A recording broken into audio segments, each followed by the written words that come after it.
வணக்கம். நல்லுணவு நம் உணவு இந்த அலைவரிசைக்கு உங்க எல்லோரையும் அன்போட வரவேற்கிறேன்.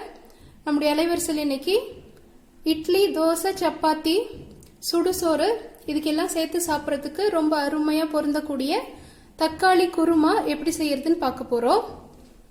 இந்த குழம்பு செய்யும் பொழுதே இதுக்கு தேவையான பொருட்கள் என்ன வேணுங்கிறத சொல்லிடுறேன். இப்ப இந்த தக்காளி குருமா செய்யறதுக்கு முதல்ல ஒரு பாத்திரத்துல கொஞ்சம் நிறைய தண்ணி எடுத்துக்கிட்டு ஒரு 6 அல்லது 7 தக்காளி பழத்தை இந்த மாதிரி தண்ணியில போட்டுடணும். தண்ணியில இந்த தக்காளி பழம் சேர்க்கும் போது பூச்சி இல்லாத பழமா பார்த்து சேர்த்துக்கோங்க.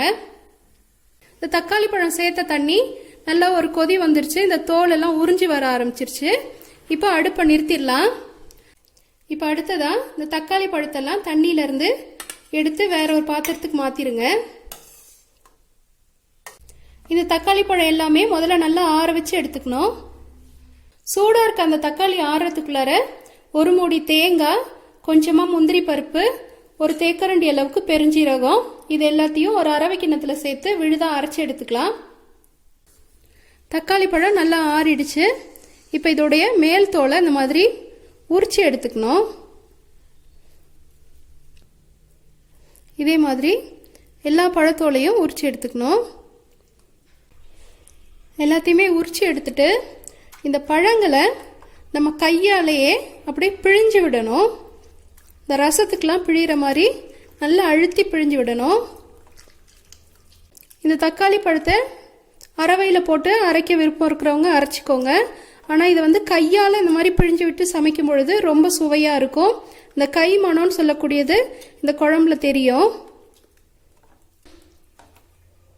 நல்லா இந்த அளவுக்கு பிழிஞ்சு எடுத்துக்கணும். அடுத்ததான் அடுப்பில் ஒரு பாத்திரம் வச்சுக்கணும். அந்த பாத்திரத்தில் ஒரு 3 தேக்கரண்டி அளவுக்கு எண்ணெய் சேர்த்துக்கலாம்.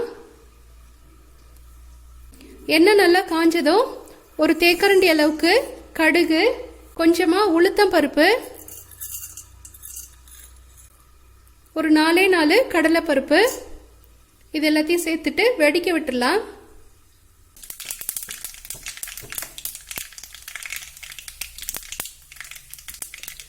கடுகு வெடிச்சு அடங்கினதும் கருவேப்பிலை சேர்த்துக்கலாம்.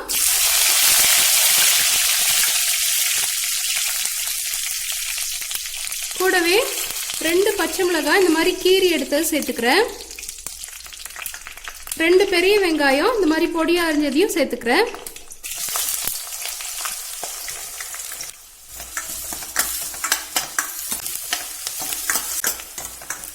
வெங்காயம் ஓரளவுக்கு வதங்கினதும் இந்த வெங்காயத்தை லேசா ஒதுக்கிட்டு எண்ணெய் பிரிஞ்சு வரும். அந்த எண்ணெயில ஒரு அரை தேக்கரண்டி அளவுக்கு தட்டி எடுத்த பெருஞ்சீரகம் சேர்த்துக்கலாம்.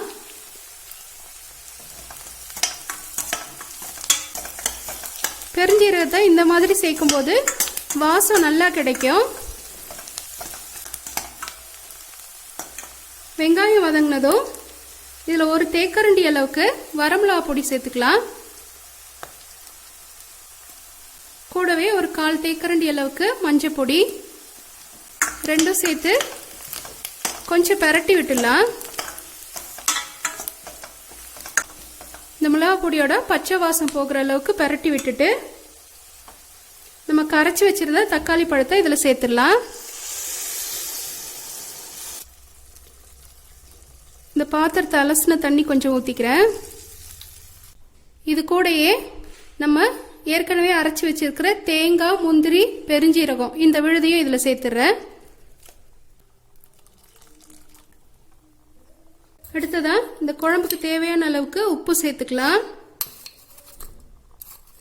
இது இட்லி தோசைக்கு நம்ம சேர்க்கறதா இருந்தா உப்பு அளவா போடணும். ஏன்னா நம்ம ஏற்கனவே இட்லி மாவுல எல்லாம் உப்பு சேர்த்திருப்போம். குழம்புக்கு இன்னும் கொஞ்சம் தண்ணி தேவைப்பட்டா இந்த மாதிரி சேர்த்துக்கோங்க. இது எல்லாத்தையும் சேர்த்து நல்லா கலந்து விட்டுடணும். முந்திரி பருப்பு வேணுங்கிறவங்க சேர்த்துக்கோங்க, வேண்டாம்னா தவிர்த்துடலாம். முந்திரி பருப்பு சேர்க்கும் போது குழம்பு நல்லா கெட்டியா விழுதா கிடைக்கும். குழம்பு நல்லா கொதிக்கும் பொழுது இடையில 1 முறை 2 முறை இந்த மாதிரி கிண்டி விடுங்க. முந்திரி பருப்பு சேர்த்துருக்கிறதுனால சீக்கிரம் அடிப்பிடிக்கும். இன்னொன்று, இந்த குழம்புல பெருஞ்சீரகம் மட்டும் போட்டிருக்கோம் நல்ல வாசமா இருக்குமா அப்படின்னு நினைக்காதீங்க. எல்லாத்துலயும் ரொம்ப மனம் கூட்டி செய்யணும்ன்ற தேவையே கிடையாது. இந்த குழம்புக்கு பெருஞ்சீரகமே போதும். அப்படி ஒரு மனமா இருக்கும், சுவையா இருக்கும். குழம்பு நல்லா கொதிச்சு இந்த எண்ணெயெல்லாம் எவ்வளவு அழகா பிரிஞ்சு வந்துருச்சு பாருங்க. கடைசியாக இதில் கொஞ்சம் கொத்தமல்லி சேர்த்தோம்னா அருமையான தக்காளி குருமா சாப்பிட்றதுக்கு ஆயிடுச்சு. இந்த காணொளி உங்களுக்கு பிடிச்சிருந்தா மறக்காம நீங்களும் உங்கள் வீட்டில் செய்து பார்த்துட்டு உங்களுடைய மேலான கருத்துக்களை கீழே உள்ள கருத்து பெட்டியில் பதிவிடுங்க. நன்றி.